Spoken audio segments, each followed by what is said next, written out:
Bill Landing, New Year's Eve 2017-18. We are taping our show this year at a private residence, and we're just going to start out now. Let's take a look at some of the things that went on 100 years ago in the year 1917. Of course, we can't cover everything, but just here's a few of the things that went on. The Danish West Indies is sold to the United States for $30 million. On January 28th, the United States ends its search for Pancho Villa. February 3rd, World War I, the United States breaks off its diplomatic relationships with Germany. Woodrow Wilson is elected to a second term as president. April the 2nd, World War I, U.S. President Woodrow Wilson asks the U.S. Congress for a declaration of war on Germany. May 21st, over 300 acres, which occurs to be 73 blocks, are destroyed in the Great Atlanta Fire of 1917. June the 4th, the very first Pulitzer Prizes are awarded. Laura E. Richards, Maud Howe Elliott, and Florence Hall receive the first Pulitzer Prize for a biography for Julia Ward Howe. Jean-Jules Jouchard receives the first Pulitzer for history for his work with Americans of past and present days. Herbert Bayard Swope receives the first Pulitzer for journalism for his work for the New World. So quite a few accomplishments there. And let's see, November 7th, women's suffrage in the United States. Women win the right to vote in New York State.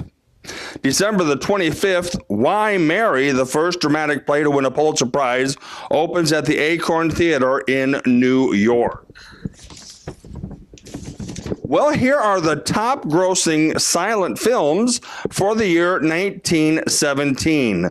Cleopatra, Rebecca of Sunnybrook Farm, The Poor Little Rich Girl, The Romance of the Redwoods, The Woman God Forgot, The Devil's Stone, Mothers of Men, and The Little American.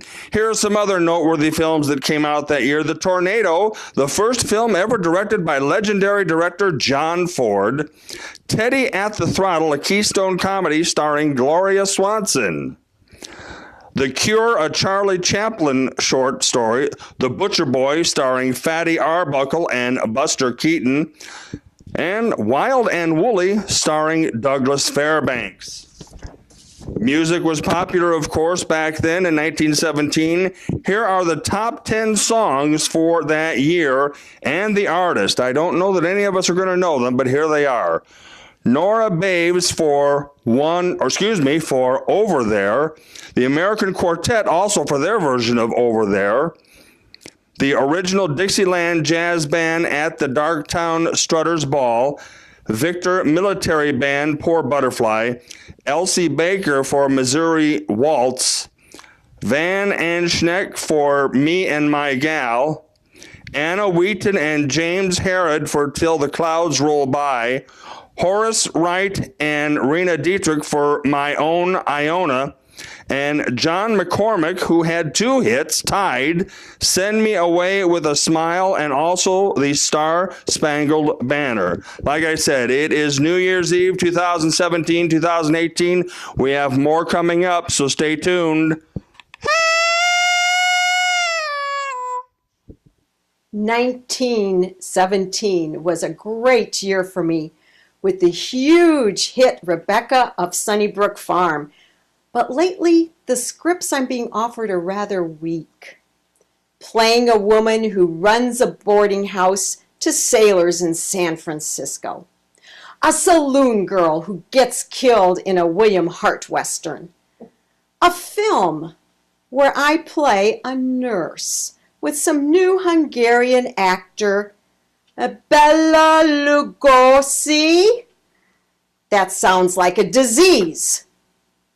A comedy where I play Pola Negri's sister, except she gets the guy at the end. Now, this period piece costume I'm wearing for photo purposes might work. I'd play opposite Douglas Fairbanks. I think he and I might work really well together. And those were the words of actress Mary Pickford, the top star of 1917. Hi, John Baines back on the New Year's Eve show. We're going to take a look at the top grossing films of the last 50 years when the year ends in 7. 1967, the top movie, The Graduate. Second place, The Jungle Book. Third, the re-release of Gone with the Wind. Fourth, Guess Who's Coming to Dinner. Fifth, Bonnie and Clyde. Sixth, The Dirty Dozen. Seventh, Valley of the Dolls. Eighth, You Only Live Twice. Ninth, The Born Losers. And 10th, Thoroughly Modern Millie. The top 10 grossing films of 1977. Number 1, Star Wars Episode 4, A New Hope. 2, Close Encounters of the Third Kind. 3, Smokey and the Bandit. 4, Saturday Night Fever. 5, The Goodbye Girl. 6, In Search of Noah's Ark. 7, Oh God. 8, A Bridge Too Far. 9, The Deep. And 10, The World's Greatest Lover. The top 10 grossing movies of 1987. Number 1, Beverly Hills Cop 2. Number 2, Fatal Attraction. 3, Platoon. 4, 3 Men and a Baby. 5, The Untouchables. 6, The Secret of My Success. 7, Stakeout. 8, Lethal Weapon. 9, The Witches of Eastwick. And number 10, Predator. The top 10 grossing films of 1997. Number 1, Men in Black. 2, the re-release of Lost World, Jurassic Park. 3, Liar Liar. 4, Air Force One. 5, Titanic. 6, Star Wars Episode 4, A New Hope. 7, the re-release of The Godfather. 8, My Best Friend's Wedding. 9, Face Off. And 10, Batman and Robin. And finally, the top grossing films of 2007. Number 1, Spider-Man 3. 2, Shrek the Third. 3, Transformers. 4, Pirates of the Caribbean at World's End. 5, Harry Potter and the Order of the Phoenix. 6, The Bourne Ultimatum.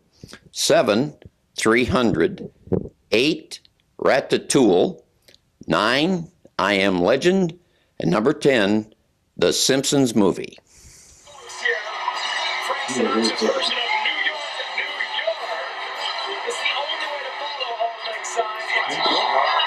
Look at that Times Square.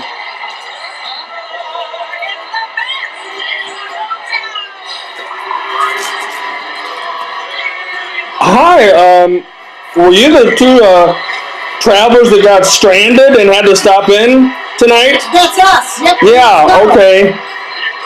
All right. Freezing cold out there in Michigan. Okay, well, it's $35 for parking overnight, $10 for the courtroom. Well, since it's the holiday, we have to make some money. I got you. I said, do you have room for me? He said, sure, I can catch a drift. Sure. Experience this year. How are you feeling it, Mark? We got about 40 minutes to go here on the Interesting Individuals 2017-18 New Year's Eve show. Gary and Susan Brown, who have been mainstays on the show over the years. Susan, of course, has done a great deal of performing on the program, and she's been in a lot of the sketches over the years, and they have decided to stop in, and they brought a whole box full of money. Happy New Year. Happy New Year, Bill. We thought we'd give you your 1,000 now. Okay, and actually now all of you out there, at least the majority of the older people, know the game Monopoly. I haven't played it in, well, a while. And they have a special Batman Monopoly game here tonight. They're showing me. We're just going over it a little bit here on New Year's Eve for some fun. So let's get a little description about how different is this from the original. Well, it's got Poison Ivy and Arnold Schwarzenegger, Mr. Freeze. Okay. All right. What are... We have places here such as Wayne Manor Garage, Alfred's Pantry, the Wayne Foundation, and Poison Ivy's Lair. So that's the kind of property you can own. I do see some things that are familiar. Go to jail, and you're in jail. And your favorite place to hang out, the Arkham Asylum. Arkham Asylum. Now here, if you pass go, collect $200. We all know that one. That's been around for a while. And pay a visit to Mr. Freeze's lair. Now, is there any way that how does somebody actually end up winning the game, if that's possible? It's the same as your usual Monopoly. It's how much property you own and if people land on it and pay rent. What type of buildings do we have, Gary? Do you know? I don't know. Bill, look over there. Here, have $500. You know? Oh, yeah, okay, all How do right. you win this game? Let's see, we have all different, you're the banker. Yes. It's always smart to be the banker in these games. It's like you can palm a few extra bills in your hand. Yeah, we've got all different types of colors of money, too. Green, blue, pink. More potato chips, sure. Yeah. Okay. Well, potato chips, and we've got, this And is... the playing pieces are very different too. Let me just There's take a look. there's the Batman emblem. Yeah, that's kind of small to get, but yeah, there's a bat. There's a cool Batmobile. Wow. Yeah. Do you remember where you got this game at? I think I stole it. For Batman, that would be appropriate. We have, The price was a steal. Yeah. I can imagine, it was a throwaway. So, and you also have a Star Trek Monopoly game, but not with you tonight. They would have to live long and prosper, so that's a whole different thing. Ah, all right. Well, since I got you here, Susan, how was 2017 with music? I know you go to a lot of festivals and fairs, and you do a lot of performing, so how did everything go this year? Just as well as usual. People are still very interested in music. The arts are thriving. We most recently, Gary and I did a program at the Dunes Nature Center, or Dunes Visitor Center, and it was a historical program for the Joseph Bailey family, who were the first settlers there on the National Lakeshore property, fur traders back in the 1820s, and we did some of the Christmas customs that they might have celebrated and some of the music that they might have sung during Christmas time. Absolutely, and I did catch the Isaac Walton performance. That was just really on the outskirts of Michigan City back in June, and that was a nice little production. It was. It was a lot of fun for the kids. That was their fairy festival. Fairy festival, right. Lots of fun for the kids. All kinds of things hiding in the woods for them to find. Well, that's good. That was great to know. Now, this is a really unique game, the Batman Monopoly, and yeah, I see all the actors' faces and everything, and that is something else. So, well, as we are about ready to ring in the new year here, and we are going to be doing that on camera for the show. Anybody have any New Year's resolutions? Buy more lottery tickets. Stay as wonderful as I am. I'm not going to do any resolutions. I'm going to pass. So, all right, we will be right back. It's New Year's. We now have the trio of Brown, Baines, and Brown, and they're going to do a little bit of history and singing of Old Lang Syne. It's all yours. Should old acquaintance be forgot and never brought to mind? Should old acquaintance be forgot and old lang syne? For old lang syne, my dear, for old lang syne, we'll take a cup of kindness yet for old lang syne. And there's the favorite song that so many of us sing after we yell, Happy New Year! And who knows what it means. It's old Scottish, and those words that we just sang, should old acquaintance be forgot and never brought to mind. Should we forget our old acquaintances? No, of course not. Remember the old ones and make new ones. Should old acquaintance be forgot? For old long ago, or for old long time ago's sake. For old lang syne, my dear. For old time's sake, my dear, for old time's sake, we'll take a cup of kindness. Let's have a drink together, friends, for old lang syne. We can thank Robert Burns of Scotland for saving that back in the 1700s, But these words, many of the verses date all the way back to at least the 1600s or even earlier. Robert Burns himself tried to preserve all these verses for us and added to some of them and wrote some of his own because he thought the song was so special and so important. Forget the music for a minute and just listen to this next verse. And there's a hand, my trusty frere, and here's a hand, my trusty friend, and gie a hands to mine, and give me your hand, and we'll take a good willy wat. We'll have a good drink or a toast together. What else do you do on New Year's Eve but have a good toast together for old lang syne, for old time's sake? Another one of the verses, we twa hae run about the braes, we two have run about the hills, and pouged the gowans fine, and pulled the daisies fine. But we've wandered many a weary fit, and we've wandered many a weary foot, since old long ago. So many times we have been together, done many things together, and here we are, New Year's, once again, singing this song that Robert Burns saved for us.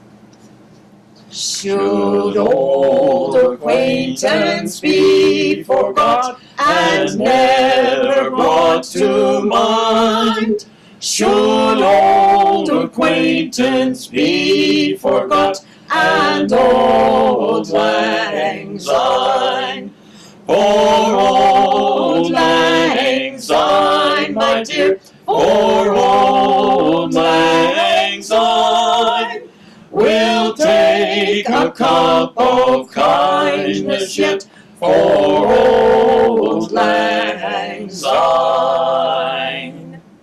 Guess what's going to happen? Together now. 10, 9, 8, 7, 6, 5, 4, 3, 2, 1.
Yeah, I hope his neighbors.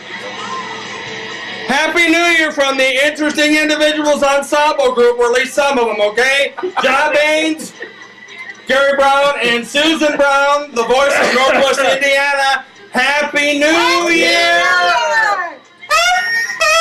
And the captain, Mr. Rob. Yes. Oh, my neck hurts so much.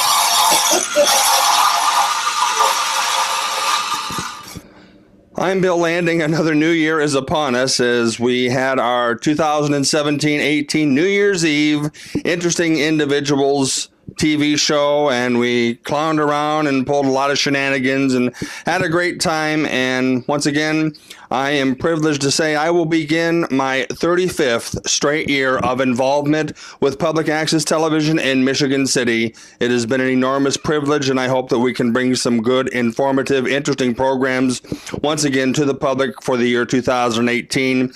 A thank you to Susan and Gary Brown and John Baines for appearing on the program. Once again, Sue Copeland for providing some really nice costumes from Costume World here in Michigan City. Once again, if you go to the Interesting Individuals YouTube site, you can see many programs of different topics, interviews, profiles, people, what have you, from over the past 30 plus years. So I'm Bill Landing, and we will see you again soon this year.